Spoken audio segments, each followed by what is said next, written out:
Hey there, garden friends. Welcome back to the garden. Having a beautiful day out here. We just had some solid heat up into the hundreds, but it's super nice today. So cool weather.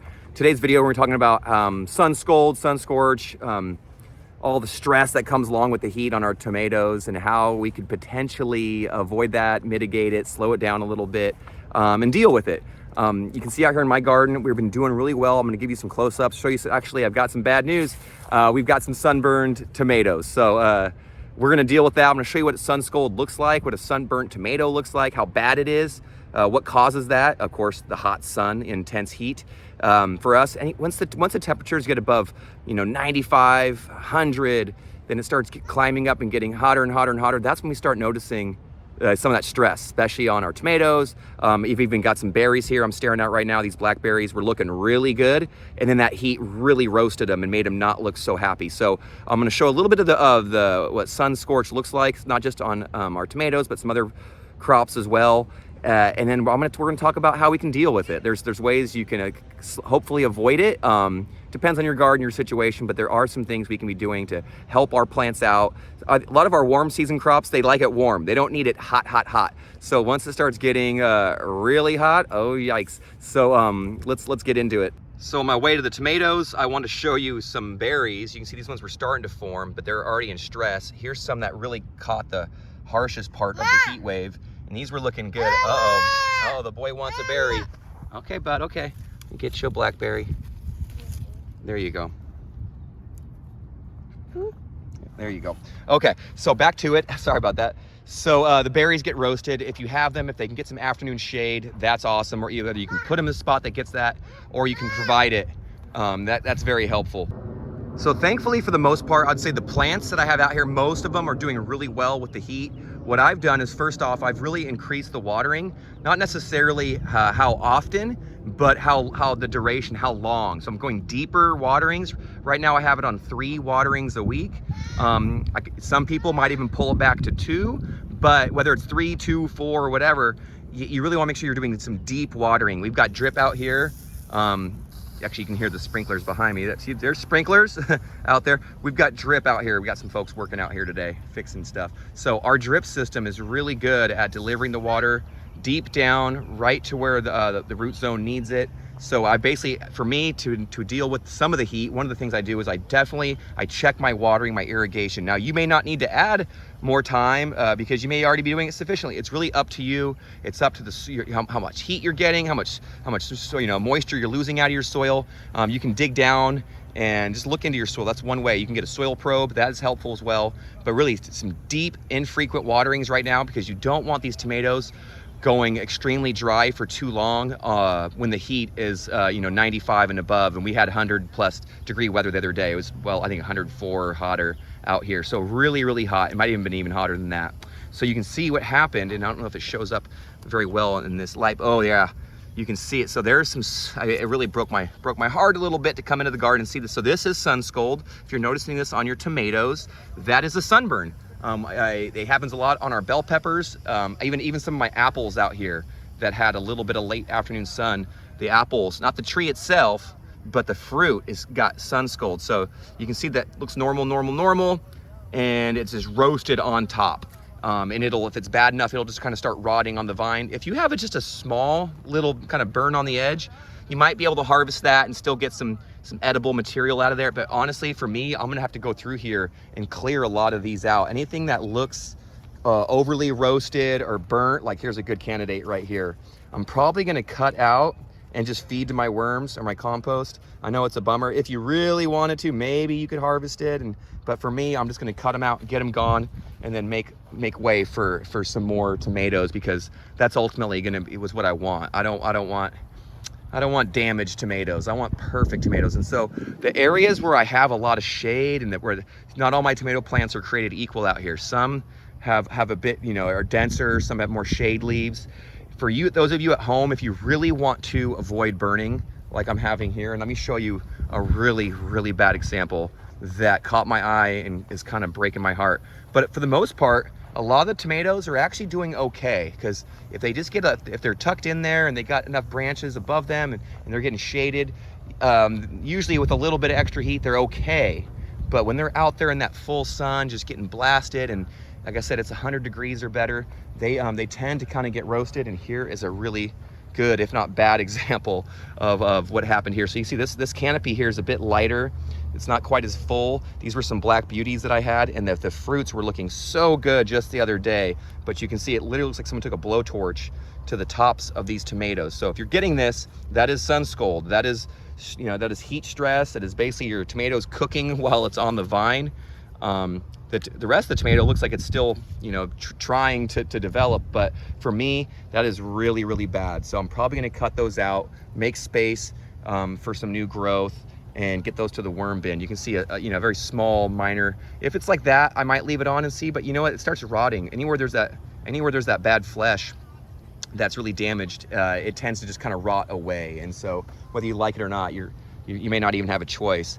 But like I said, so for the most part, we're having really good success. For those of you who really, really, really want to avoid sun scald, and I've been to some gardens that do this, and this is ultimately the best way to do it, is if you can put up, and you see, I don't do this, is a shade cloth. If you can put up shade cloth above your tomatoes, when those temperatures, like I said, they reach, you know, mid 90s and above. Look at that big old bumblebee right there. Shade cloth, shade cloth, shade cloth. Now different gardeners and growers may use different styles of shade cloth. There's a different percentage of how much shade you're creating or how much light you're blocking out. And you may get different advice from different people, but I'd say it really is going to depend upon where you're at, how hot it is, how sunny it is. And so the gardens that I've seen where they do this on their tomatoes, I remember being a first-time grower and being like, what? Like gardener, and be like, why are they're blocking the sun? Like the sun makes the plants grow. This makes no, but of course it makes total sense, because too much of a good thing can be bad as well. And so if you have too much sun, too much heat, right? These tomatoes love the sun and they can handle the full sun, but when it's full sun and they're getting roasted, they tend to not be so happy. So here's some examples right here of sun scald on bell peppers. You can see it right there. So these ones I'll actually still kind of eat, because the part that rots is just right below that skin, and then you can kind of just pull them off and still eat them and enjoy them. Usually I try to pull them off sooner than later. Once I notice the damage, I'll just pull them off, wash them up, bring them inside, cut off what's good, and enjoy that. But you can see here, some of this bell pepper here is so heavy that it kind of fell over a little bit. I may have to support it, but it fell over, and then it exposed some of its peppers to the sun. That late afternoon sun, and you can see how damaged they got. Hey buddy, I can hear you. And so those ones, cut them out, get them gone.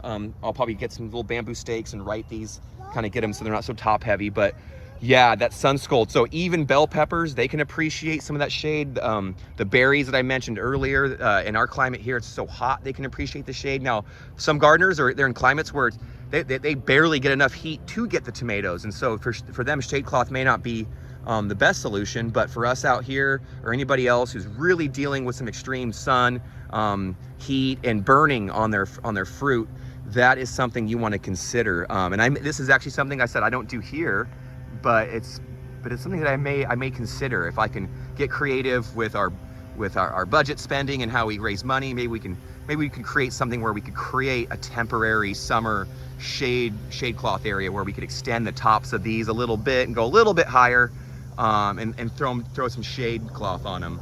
But sometimes for us, less is more. But honestly, it would have really helped out. It's the one thing you can really do, that if you want to protect your garden and your sensitive fruit from that extreme heat, because it's not over. We got a taste of it a couple weeks ago, and it's kind of really cool right now. But guess what? Things are going to change really quickly, and it's going to get hot so fast. And so yeah, so shade cloth, deep watering. I'm continuing to add my organic fertilizers, things like, I'm doing a light dose of fish emulsion with sea kelp, keeping them fed. You can add another top layer of compost or top dressing if you need to kind of, because these plants are starting to produce a lot of fruit. Check this out.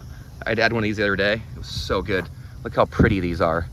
This is a new hybrid that isn't even on the market to my knowledge, and we're trialing it out, and it just looks so cool. It had a really good flavor, a really good look to it. Let me pull a couple off to show you, because they don't get super red. They get kind of orange with stripes, and that one is really cool. Let me look at the variety name. This is from Wild Boar Farms. And it's fruity #4 flavor bomb, red gold stripe. Yeah, so this is like a new hybrid that isn't even on the market to my knowledge. And so we're growing it. Oh yeah, the boys got it. You like that? Give it a bite, bud.